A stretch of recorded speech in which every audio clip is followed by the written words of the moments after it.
അധ്യായം 11. പൈസയില്ലാതെ 2 കുട്ടികൾ വൃന്ദാവനത്തിൽ.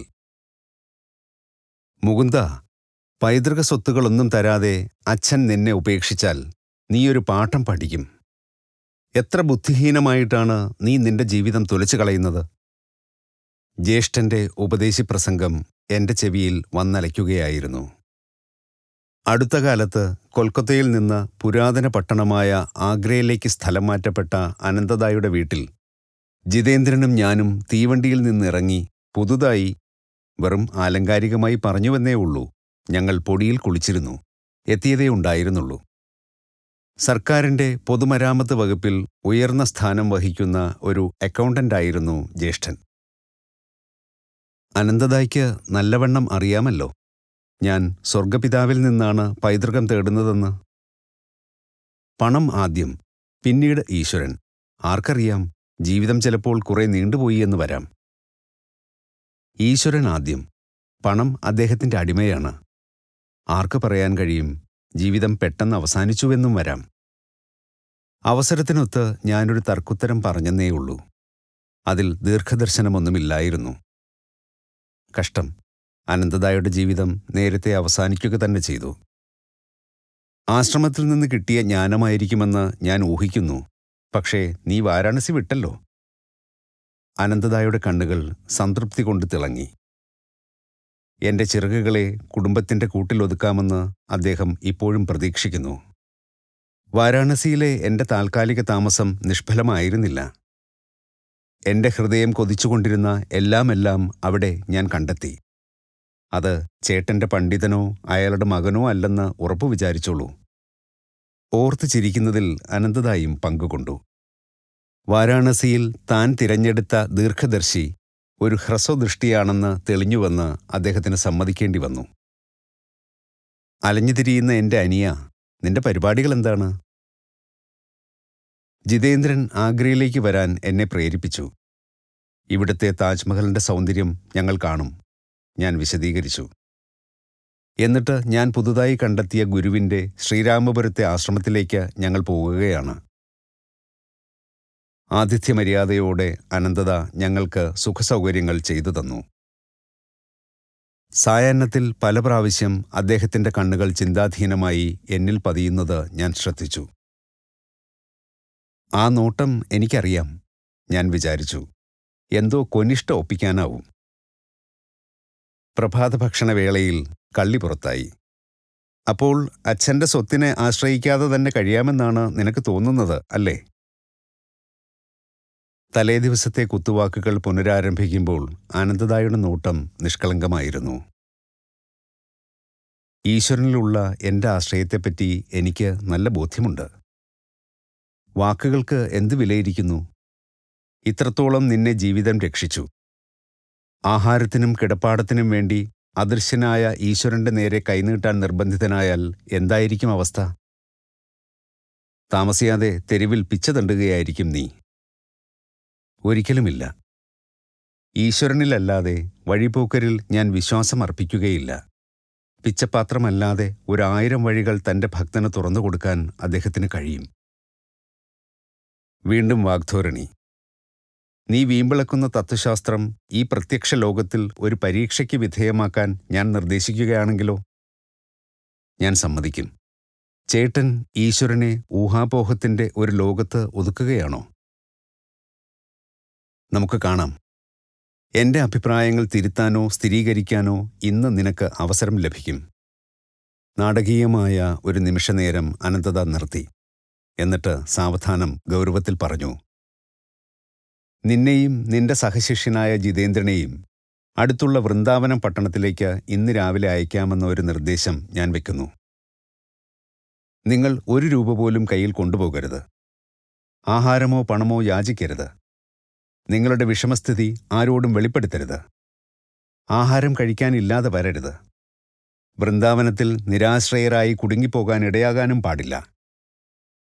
ഇന്ന് രാത്രി 12 മണിക്ക് മുമ്പ് പരീക്ഷയിലെ വ്യവസ്ഥകളൊന്നും ലംഘിക്കാതെ നീ ഇവിടെ എന്റെ ബംഗ്ലാവിൽ തിരിച്ചെത്തിയാൽ ഈ ആഗ്രയിൽ ഏറ്റവും വിസ്മയാധീനനായ മനുഷ്യൻ ഞാനായിരിക്കും. ഞാൻ വെല്ലുവിളി സ്വീകരിക്കുന്നു. എൻ്റെ വാക്കുകളിലോ ഹൃദയത്തിലോ ഒരു പതർച്ചയുമില്ലായിരുന്നു. തൽക്ഷണമായ ഈശ്വരകാരുണ്യത്തിൻ്റെ നന്ദിയോടെയുള്ള സ്മരണ എൻ്റെ മനസ്സിൽ മിന്നിത്തെളിഞ്ഞു.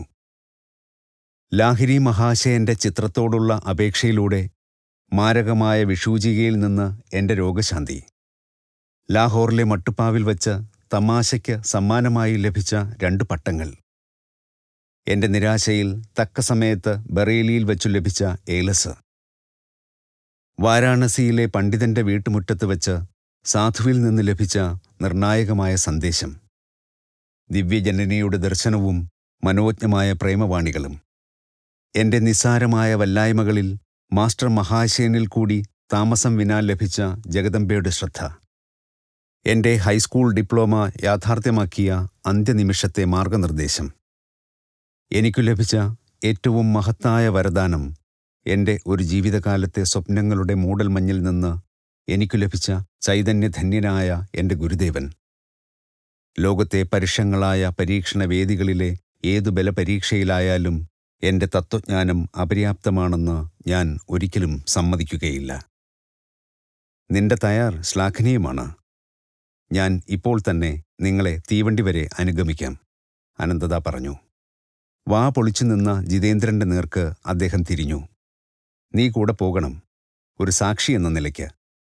മിക്കവാറും മറ്റൊരു ബലിയാടായി. അരമണിക്കൂർ കഴിഞ്ഞപ്പോൾ ജിതേന്ദ്രനും ഞാനും യാത്രയുടെ ഒരു വഴിക്ക് അങ്ങോട്ട് മാത്രമുള്ള ടിക്കറ്റിന്റെ ഉടമസ്ഥരായി. സ്റ്റേഷന്റെ ആളൊഴിഞ്ഞ ഒരു മൂലയിൽ വച്ച് ഞങ്ങൾ ഒരു ദേഹപരിശോധനയ്ക്ക് നിന്നുകൊടുത്തു. ഒളിച്ചുവെച്ച പണ്ടങ്ങളൊന്നും ഞങ്ങൾ കൊണ്ടുപോകുന്നില്ലെന്ന് അനന്തതയ്ക്ക് വേഗം ബോധ്യമായി. ഞങ്ങളുടെ സാദാ ധോത്തികൾ ആവശ്യത്തിൽ കവിഞ്ഞ യാതൊന്നും മറച്ചിരുന്നില്ല. ധനകാര്യത്തിന്റെ ഗൗരവമായ മേഖലകളെ വിശ്വാസം കടന്നാക്രമിച്ചതുകൊണ്ട് എൻ്റെ സുഹൃത്ത് പ്രതിഷേധത്തോട് പറഞ്ഞു, അനന്തത, സുരക്ഷിതത്വത്തിന്റെ പേരിൽ എനിക്ക് 1-2 രൂപ തരൂ. അപ്പോൾ അബദ്ധമെന്തെങ്കിലും പറ്റിയാൽ എനിക്ക് കമ്പിയടിക്കാമല്ലോ. ജിതേന്ദ്ര, എൻ്റെ ആക്രോശം തീക്ഷ്ണമായ ശകാരത്തിൻ്റേതായിരുന്നു. ആത്യന്തികമായ സുരക്ഷ എന്ന നിലയിൽ നീ കുറേ പണം കരുതുകയാണെങ്കിൽ ഞാൻ ഈ പരീക്ഷണവുമായി മുമ്പോട്ടില്ല. നാണയങ്ങളുടെ കിലുക്കത്തിൽ ധൈര്യം പകരുന്ന എന്തോ ഉണ്ട്. ഞാൻ രൂക്ഷമായി നോക്കിയതുകൊണ്ട് ജിതേന്ദ്രൻ കൂടുതലൊന്നും പറഞ്ഞില്ല. മുകുന്ദ, ഞാൻ ഹൃദയശൂന്യനൊന്നുമല്ല. അനന്തതായുടെ ശബ്ദത്തിൽ എളിമയുടെ ലാഞ്ചന കടന്നുകൂടി. അദ്ദേഹത്തിൻ്റെ മനസാക്ഷി അദ്ദേഹത്തെ കുത്തുന്നുണ്ടായിരുന്നിരിക്കും. ഒരുപക്ഷെ ഒരു പണവും കയ്യിലില്ലാത്ത 2 കുട്ടികളെ ഒരു അപരിചിതമായ പട്ടണത്തിലേക്ക് അയക്കുന്നതിലായിരിക്കാം. അല്ലെങ്കിൽ തൻ്റെ ഉറപ്പില്ലാത്ത ഈശ്വരവിശ്വാസം കാരണമാകാം. യാദൃച്ഛികമായോ ദൈവാധീനം കൊണ്ടോ ഈ കടുത്ത വൃന്ദാവനയാത്രയിൽ നീ വിജയിച്ചാൽ എന്നെ നിന്റെ ശിഷ്യനാക്കി ദീക്ഷ തരാൻ ഞാൻ നിന്നോട് ആവശ്യപ്പെടും.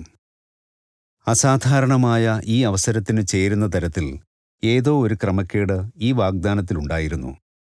ഭാരതത്തിൽ കുടുംബത്തിലെ മൂത്ത സഹോദരൻ തൻ്റെ ഇളയവരുടെ മുന്നിൽ തലകുനിക്കാറില്ല. ആദരവും അനുസരണയും ലഭിക്കുന്ന കാര്യത്തിൽ അച്ഛൻ കഴിഞ്ഞാൽ അദ്ദേഹത്തിനാണ് സ്ഥാനം. പക്ഷേ എൻ്റെ ഒരഭിപ്രായ പ്രകടനത്തിന് സമയമില്ലായിരുന്നു. തീവണ്ടി പുറപ്പെടാൻ പോവുകയായിരുന്നു. തീവണ്ടി മൈലുകൾ താണ്ടി ഓടിയപ്പോൾ ജിതേന്ദ്രൻ മ്ലാനമായ നിശബ്ദത പാലിച്ചു. ഒടുവിൽ അവൻ അനങ്ങി എൻ്റെ അടുത്തേക്ക് ചാഞ്ഞ് മൃദുവായ ഒരിടത്ത് വേദനിക്കത്തക്ക വിധം ഒരു നുള്ളു തന്നു. നമ്മുടെ അടുത്ത ആഹാരം ഈശ്വരൻ തരാൻ പോകുന്നതിൻ്റെ ഒരു ലക്ഷണവും ഞാൻ കാണുന്നില്ല. ഒന്നും മിണ്ടാതിരിക്കടാ സംശയാലു. ജഗദീശ്വരൻ നമ്മോടൊപ്പം പ്രവർത്തിക്കുന്നുണ്ട്. അദ്ദേഹം ഒന്ന് തിടുക്കത്തിലാകാനും നിനക്ക് ഇടപാട് ചെയ്യാമോ? നമുക്ക് വരാനിരിക്കുന്നതിനെക്കുറിച്ച് ആലോചിച്ചിട്ട് തന്നെ എനിക്ക് വയറ് കത്തുന്നു. ഞാൻ വാരാണസി വിട്ടത് താജ് ശവകുടീരം കാണാനാണ്, അല്ലാതെ സ്വയം ഒന്നിൽ കയറിക്കൂടാനല്ല. ധൈര്യമായിരിക്കൂ ജിതേന്ദ്ര. വൃന്ദാവനത്തിലെ വിശുദ്ധ വിസ്മയങ്ങൾ നമ്മൾ ആദ്യമായി കാണാൻ പോകുകയല്ലേ. ശ്രീകൃഷ്ണ ഭഗവാന്റെ പാദങ്ങൾ പവിത്രമാക്കിയ ആ മണ്ണിൽ നടക്കാമല്ലോ എന്ന ചിന്ത എനിക്ക് അഗാധമായ ആനന്ദം പകരുന്നു. ഞങ്ങളുടെ കമ്പാർട്ട്മെന്റിന്റെ വാതിൽ തുറന്നു. 2 പേർ വന്ന് ഇരുന്നു. അടുത്ത സ്റ്റേഷനിലാണ് യാത്രയുടെ അവസാനം. കുട്ടികളെ, വൃന്ദാവനത്തിൽ നിങ്ങൾക്ക് സ്നേഹിതരുണ്ടോ? എൻ്റെ എതിരെയിരുന്ന അപരിചിതൻ അത്ഭുതമുണ്ടാക്കുന്ന തരത്തിൽ താൽപ്പര്യം കാട്ടി. നിങ്ങൾക്കെന്ത് കാര്യം? ധിക്കാരമായി ഞാൻ മുഖം തിരിച്ചു. നിങ്ങൾ ഒരുപക്ഷെ ഹൃദയങ്ങളുടെ ചോരനായ ഹരിയുടെ വിലാസത്തിൽ മയങ്ങി വീട്ടിൽ നിന്ന് ഒളിച്ചോടുകയായിരിക്കും. ഞാനും ഭക്തിയുള്ള കൂട്ടത്തിലാണ്. നിങ്ങൾക്ക് ആഹാരവും കഠിനമായ ഈ വെയിലിൽ നിന്ന് രക്ഷയും കിട്ടുന്നുവെന്ന് ഉറപ്പുവരുത്തുക തീർച്ചയായും എൻ്റെ കർത്തവ്യമാണെന്ന് ഞാൻ കരുതുന്നു. വേണ്ട സർ, ഞങ്ങളെ വിട്ടേക്കൂ. കാരുണ്യത്തിന് നന്ദി. പക്ഷേ ഞങ്ങൾ വീട്ടിൽ നിന്ന് ഒളിച്ചു കടന്നവരാണെന്ന് ധരിച്ചെങ്കിൽ അങ്ങേക്ക് തെറ്റുപറ്റി. കൂടുതൽ സംഭാഷണമുണ്ടായില്ല. വണ്ടി നിന്നു. ജിതേന്ദ്രനും ഞാനും പ്ലാറ്റ്ഫോമിൽ ഇറങ്ങിയപ്പോൾ ഞങ്ങളുടെ എതിർച്ചയാ കിട്ടിയ കൂട്ടാളികൾ ഞങ്ങളോട് കൈകോർത്ത് പിടിച്ചു നിന്നുകൊണ്ട് ഒരു കുതിരവണ്ടി വിളിച്ചു. നിത്യഹരിത വൃക്ഷങ്ങളുടെ മധ്യത്തിൽ ഭംഗിയായി പരിരക്ഷിച്ചിരുന്ന പരിസരങ്ങളിലെ രാജകീയ പ്രൗഢിയുള്ള ഒരു ആശ്രമത്തിൻ്റെ മുമ്പിൽ ഞങ്ങൾ ഇറങ്ങി. ഞങ്ങളുടെ ഗുണകാംക്ഷികൾ ഇവിടെ പരിചിതരായിരുന്നുവെന്ന് തീർച്ച. പുഞ്ചിരിക്കുന്ന ഒരു പയ്യൻ പ്രത്യേകിച്ച് ഒന്നും പറയാതെ ഞങ്ങളെ സ്വീകരണമുറിയിലേക്ക് നയിച്ചു. പ്രായം ചെന്ന ഒരു സ്ത്രീ വേഗം ഞങ്ങളുടെ അടുത്തേക്ക് വന്നു. ഗൗരീമ, രാജകുമാരന്മാർക്ക് വരാൻ കഴിഞ്ഞില്ല. ആശ്രമത്തിലെ ആതിഥേയെ അവരിൽ ഒരാൾ അറിയിച്ചു. അവസാന നിമിഷത്തിൽ അവരുടെ പരിപാടികൾ തെറ്റി. അവർ അഗാധമായ ഖേദം അറിയിക്കുന്നു. പക്ഷെ ഞങ്ങൾ വേറെ 2 അതിഥികളെ കൊണ്ടുവന്നിട്ടുണ്ട്. തീവണ്ടിയിൽ വെച്ച് കണ്ടുമുട്ടിയ ഉടനെ തന്നെ അവരിൽ ശ്രീകൃഷ്ണ ഭക്തരെന്ന നിലയിൽ ഞാൻ ആകൃഷ്ടനായി. പോയി വരാം യുവ സുഹൃത്തുക്കളെ. ഞങ്ങളുടെ 2 പരിചയക്കാരും വാതിലിലേക്ക് നീങ്ങി. ഈശ്വരൻ അങ്ങനെ നിശ്ചയിക്കുന്നുവെങ്കിൽ നമുക്ക് ഇനിയും കാണാം. നിങ്ങൾക്ക് സ്വാഗതം. ഗൗരീമ ഒരമ്മയെപ്പോലെ മന്ദഹസിച്ചു.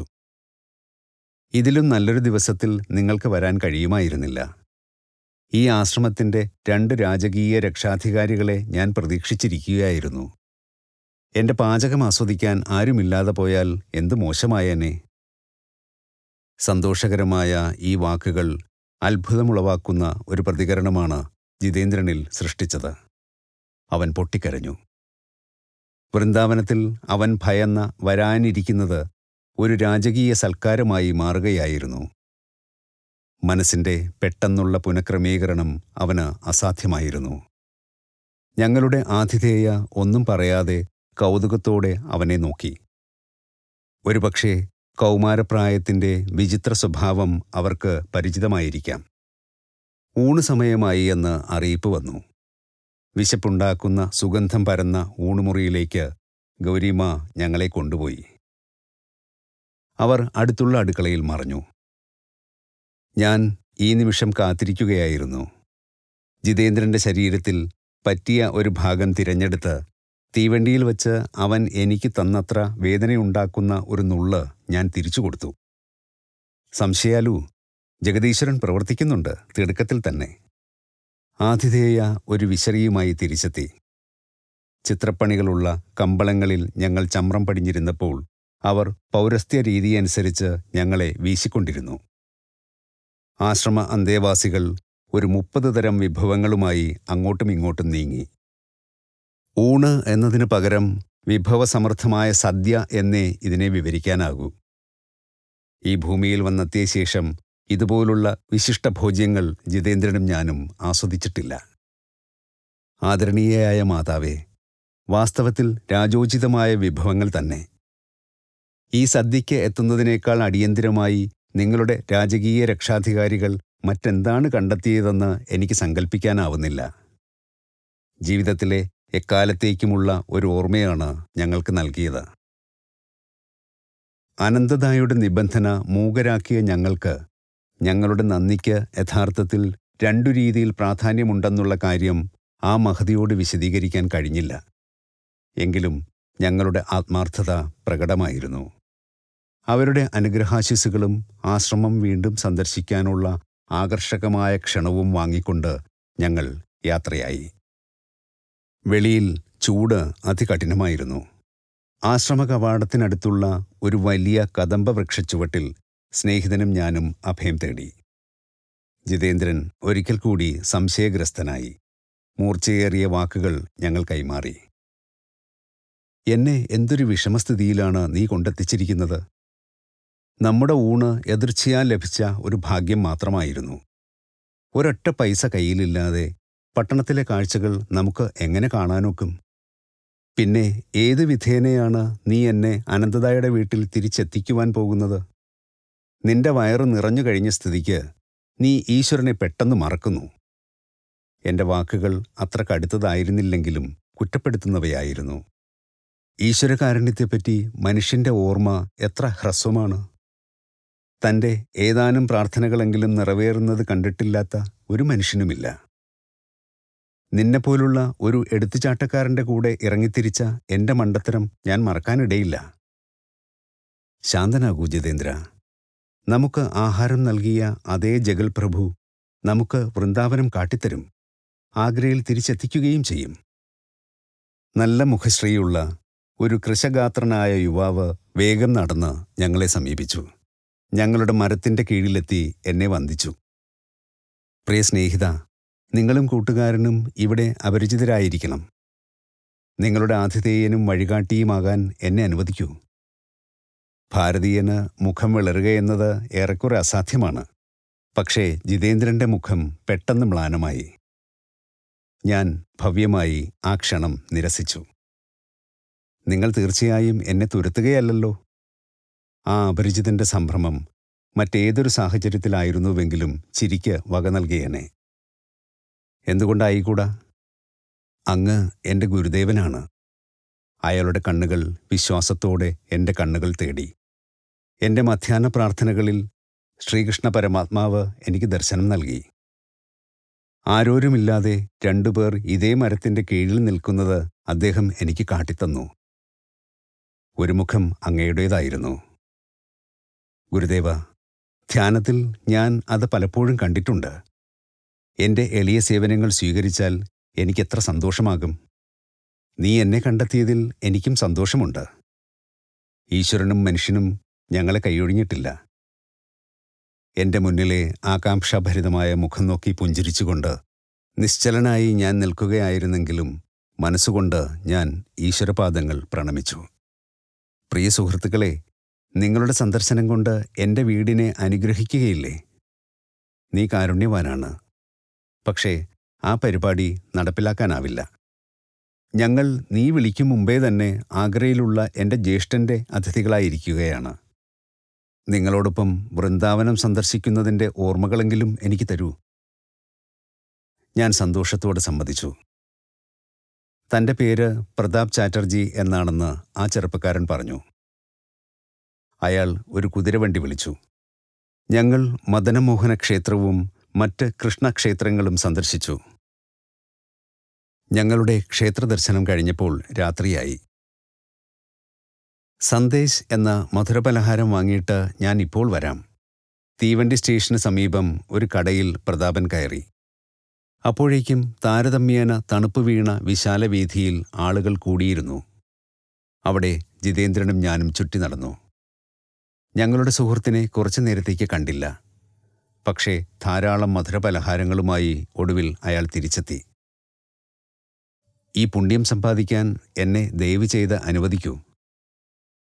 ഒരു കെട്ട് രൂപാനോട്ടുകളും ആഗ്രയിലേക്ക് അപ്പോൾ വാങ്ങിയ 2 ടിക്കറ്റുകളും വച്ചു നീട്ടിക്കൊണ്ട് പ്രതാപൻ അപേക്ഷാരൂപത്തിൽ മന്ദഹസിച്ചു. അവ സ്വീകരിക്കുന്നതിലുള്ള എൻ്റെ നന്ദി അദൃശ്യമായ ആ കരങ്ങൾക്കായിരുന്നു. അനന്തത പരിഹസിച്ച ആ കൈകളുടെ ഔദാര്യം ആവശ്യത്തിലും എത്രയോ അധികം കവിഞ്ഞില്ലേ? സ്റ്റേഷന് അടുത്തുള്ള ഒരു ഒഴിഞ്ഞ സ്ഥലം ഞങ്ങൾ തിരഞ്ഞുപിടിച്ചു. പ്രതാപ, ആധുനിക കാലത്തെ ഏറ്റവും മഹാനായ യോഗി ലാഹിരി മഹാശയന്റെ ക്രിയായോഗം ഞാൻ നിനക്ക് ഉപദേശിക്കാം. അദ്ദേഹത്തിൻ്റെ സാധനാമാർഗം ആയിരിക്കും നിന്റെ ഗുരു. ദീക്ഷ അരമണിക്കൂറിൽ സമാപിച്ചു. ക്രിയയാണ് നിന്റെ ചിന്താമണി. പുതിയ വിദ്യാർത്ഥിയോട് ഞാൻ പറഞ്ഞു. നീ ഇപ്പോൾ കണ്ടതുപോലെ ലളിതമായ ഈ യോഗവിദ്യ മനുഷ്യന്റെ ആത്മീയ പരിണാമം ത്വരിതപ്പെടുത്തുന്ന കലയുടെ ആവിഷ്കാരമാണ്. ശരീരം കൈക്കൊള്ളുന്ന ഒരു ജീവൻ മായയിൽ നിന്ന് മോചനം നേടുന്നതിന് 1 ദശലക്ഷം വർഷങ്ങൾ വേണമെന്ന് ഹിന്ദു ശാസ്ത്രഗ്രന്ഥങ്ങൾ പഠിപ്പിക്കുന്നു. ക്രിയായോഗത്തിലൂടെ ഈ പ്രകൃതിനിയതമായ കാലയളവ് ഗണ്യമായി കുറയ്ക്കാം. ചെടികളുടെ വളർച്ച സാധാരണയിലും അധികം വേഗത്തിലാക്കാമെന്ന് ജഗദീഷ് ചന്ദ്രബോസ് ബോധ്യപ്പെടുത്തിയിട്ടുള്ള പോലെ മനുഷ്യന്റെ മനഃശാസ്ത്രപരമായ വികാസവും ശാസ്ത്രീയ മാർഗങ്ങളിലൂടെ ത്വരിതപ്പെടുത്താൻ കഴിയും. നിന്റെ അനുഷ്ഠാനത്തിൽ നിഷ്ഠ പുലർത്തൂ. എല്ലാ ഗുരുക്കന്മാരുടെയും ഗുരുവിനെ നീ കണ്ടെത്തും. ദീർഘനാളായി തേടിക്കൊണ്ടിരുന്ന ഈ യോഗവിദ്യ കണ്ടെത്തിയതിൽ എനിക്ക് അതിയായ സന്തോഷമുണ്ട്, പ്രതാപൻ ചിന്താധീനനായി പറഞ്ഞു. എൻ്റെ ഇന്ദ്രിയ ബന്ധനങ്ങളുടെ മേൽ ഇതിനുള്ള മോചകശക്തി ഉയർന്ന മണ്ഡലങ്ങളിൽ എത്തത്തക്കവണ്ണം എന്നെ സ്വതന്ത്രനാക്കും. ഇന്ന് എനിക്കുണ്ടായ കൃഷ്ണദർശനം എൻ്റെ ഏറ്റവും മഹത്തായ നന്മയ്ക്കാണെന്നതിൽ സംശയമില്ല. ഞങ്ങൾ പരസ്പരം മനസ്സിലാക്കിക്കൊണ്ട് അല്പസമയം മൗനമായി ഇരുന്നു. അതിനുശേഷം സ്റ്റേഷനിലേക്ക് പതുക്കെ നടന്നു. തീവണ്ടിയിൽ കയറിയപ്പോൾ എൻ്റെ ഉള്ളിൽ സന്തോഷം നിറഞ്ഞിരുന്നു. പക്ഷേ ജിതേന്ദ്രന് ഇത് കണ്ണീരിൻ്റെ ദിവസമായി. പ്രതാപനോടുള്ള എൻ്റെ സ്നേഹനിർഭരമായ യാത്രാമൊഴി എൻ്റെ 2 കൂട്ടുകാരുടെയും അടക്കിയ തേങ്ങലുകൾ കൊണ്ട് ഇടയ്ക്കിടെ തടസ്സപ്പെട്ടു. യാത്രയിൽ ജിതേന്ദ്രൻ വീണ്ടും ശോകത്തിൽ മുങ്ങിപ്പൊങ്ങി. ഇപ്പോഴാകട്ടെ തന്നെ പ്രതിയല്ല, തനിക്കെതിരെ. എൻ്റെ വിശ്വാസം എത്ര പൊള്ളയാണ്, എൻ്റെ ഹൃദയം കല്ലും. ഇനി ഒരിക്കലും ഞാൻ ഈശ്വരൻ്റെ സംരക്ഷണം സംശയിക്കുകയില്ല. അർദ്ധരാത്രി അടുത്തിരുന്നു. പണമില്ലാതെ അയച്ച 2 പാവങ്ങളും അനന്തദായുടെ കിടക്കമുറിയിൽ പ്രവേശിച്ചു. അദ്ദേഹം ലാഘവമായി പ്രവചിച്ചിരുന്നതുപോലെ അദ്ദേഹത്തിൻ്റെ മുഖം വിസ്മയത്തിൻ്റെ ഒരു ചിത്രമായി തീർന്നു. ഒരു മേശയുടെ പുറത്ത് ഞാൻ നിശബ്ദനായി രൂപാനോട്ടുകൾ വിതറി. ജിതേന്ദ്ര, സത്യം പറയൂ. അനന്തദായുടെ ശബ്ദം തമാശ നിറഞ്ഞതായിരുന്നു. ഈ ചെറുപ്പക്കാരൻ ഒരു കവർച്ച നടത്തുകയായിരുന്നില്ലേ? പക്ഷേ കഥകൾ മുഴുവൻ പറഞ്ഞു കഴിഞ്ഞപ്പോൾ എൻ്റെ സഹോദരന് വെളിവ് വന്നു. എന്നിട്ട് അദ്ദേഹം ഗൗരവം പൂണ്ടു. ആവശ്യത്തിനനുസരിച്ചുള്ള ലഭ്യതയുടെ നിയമം ഞാൻ വിചാരിച്ചിരുന്നതിനേക്കാളും സൂക്ഷ്മമായ മണ്ഡലങ്ങളിലേക്ക് ചെന്നെത്തുന്നു. മുമ്പൊരിക്കലും കണ്ടിട്ടില്ലാത്ത ഒരു ആത്മീയ പ്രഹർഷത്തോടെ അനന്തദ പറഞ്ഞു. ധനത്തോടും ദുഷിപ്പിക്കുന്ന ലൗകിക സ്വത്തുക്കളോടുമുള്ള നിന്റെ താൽപ്പര്യമില്ലായ്മ എനിക്ക് ആദ്യമായി മനസ്സിലാകുന്നു. നേരം വളരെ വൈകിയെങ്കിലും എൻ്റെ സഹോദരൻ ക്രിയായോഗ ദീക്ഷയ്ക്ക് നിർബന്ധിച്ചു. മുകുന്ദൻ എന്ന ഗുരുവിന് ആവശ്യപ്പെടാതെ എത്തിയ 2 ശിഷ്യന്മാരുടെ ചുമതല ഒരൊറ്റ രാത്രിയിൽ ഏറ്റെടുക്കേണ്ടി വന്നു. അടുത്ത ദിവസത്തെ പ്രഭാത ഭക്ഷണം കഴിച്ചത് തലേ ദിവസം ഇല്ലാതിരുന്ന ഒരുമയിലാണ്.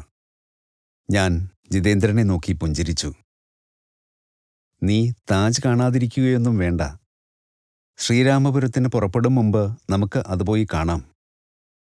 അനന്തദായോട് വിടവാങ്ങി എൻ്റെ സ്നേഹിതനും ഞാനും വേഗത്തിൽ ആഗ്രയുടെ മഹിമയായ താജ്മഹലിൻ്റെ മുന്നിലെത്തി. സൂര്യപ്രകാശത്തിൽ വെട്ടിത്തിളങ്ങുന്ന വെണ്ണക്കല്ലിൽ തീർത്ത അത് വാസ്തുശില്പത്തിലെ സമമിതിയുടെ മൂർത്തീഭാവമായി നിലകൊള്ളുന്നു. അതിൻ്റെ കുറ്റമറ്റ രംഗവേദി ഇരുണ്ട സൈപ്രസ് മരങ്ങളും പകിട്ടാർന്ന പുൽത്തകിടിയും പ്രശാന്തമായ തടാകങ്ങളുമാണ്. വിലപിടിച്ച കല്ലുകൾ പതിച്ച ലോലമായ കൊത്തുപണികൾ കൊണ്ട് ഉൾഭാഗം അതീവ മനോജ്ഞമാണ്. തവിട്ടും പാടലവുമായ വെണ്ണക്കല്ലുകളിൽ നിന്ന് ലോലമായ പുഷ്പസംവിധാനങ്ങളും അലങ്കാരവേലകളും ഏറെ കലാപരമായ ശൈലിയിൽ രൂപപ്പെടുത്തിയിരിക്കുന്നു. ഷാജഹാൻ ചക്രവർത്തിയുടെയും അദ്ദേഹത്തിൻ്റെ സാമ്രാജ്യത്തിൻ്റെയും ഹൃദയത്തിൻ്റെയും റാണിയായ മുംതാസ് മഹലിൻ്റെയും ശവകുടീരങ്ങളിൽ കുംഭഗോപുരത്തിൽ നിന്നുള്ള പ്രകാശധോരണി പതിക്കുന്നു. കാഴ്ച കാണൽ മതിയാക്കാം. ഞാൻ എൻ്റെ ഗുരുദേവനു വേണ്ടി ദാഹിക്കുകയായിരുന്നു. താമസിയാതെ ജിതേന്ദ്രനും ഞാനും തീവണ്ടിയിൽ തെക്ക് ബംഗാളിലേക്ക് യാത്രയായി. മുകുന്ദ, ഞാൻ എൻ്റെ വീട്ടുകാരെ മാസങ്ങളായി കണ്ടിട്ടില്ല. ഞാൻ എൻ്റെ മനസ്സ് മാറ്റി. ഒരുപക്ഷെ പിന്നീട് ഞാൻ ശ്രീരാമപുരത്ത് നിന്റെ ഗുരുവിനെ വന്ന് കാണാം. സ്വഭാവത്തിൽ ചാഞ്ചല്യമുണ്ടെന്ന് മിതമായ ഭാഷയിൽ പറയാവുന്ന എൻ്റെ സ്നേഹിതൻ കൊൽക്കത്തയിൽ വച്ച് പിരിഞ്ഞു. 12 മൈൽ വടക്കുള്ള ശ്രീരാമപുരത്ത് ലോക്കൽ ട്രെയിനിൽ ഞാൻ അധികം താമസിയാതെ എത്തി. ഗുരുദേവനെ വാരാണസിയിൽ വച്ച് കണ്ടതിന് ശേഷം 28 ദിവസം കഴിഞ്ഞിരിക്കുന്നു എന്ന് മനസ്സിലാക്കിയപ്പോൾ വിസ്മയത്തിൻ്റെ മിടിപ്പ് എനിക്ക് അനുഭവപ്പെട്ടു. നീ 4 ആഴ്ചയ്ക്കുള്ളിൽ എൻ്റെ അടുത്തെത്തും. ശാന്തമായ റായ്ഘാട്ട് തെരുവിലെ അദ്ദേഹത്തിൻ്റെ ആശ്രമമുറ്റത്ത് ശക്തമായി മിടിക്കുന്ന ഹൃദയവുമായി ഇതാ ഞാൻ നിൽക്കുന്നു. ഭാരതത്തിൻ്റെ ജ്ഞാനാവതാരത്തോടൊപ്പം അടുത്ത 10 വർഷത്തിൻ്റെ ഏറിയ ഭാഗവും ഞാൻ ചെലവാക്കാനുള്ള ആശ്രമത്തിൽ ഇദം പ്രഥമമായി ഞാൻ പ്രവേശിച്ചു.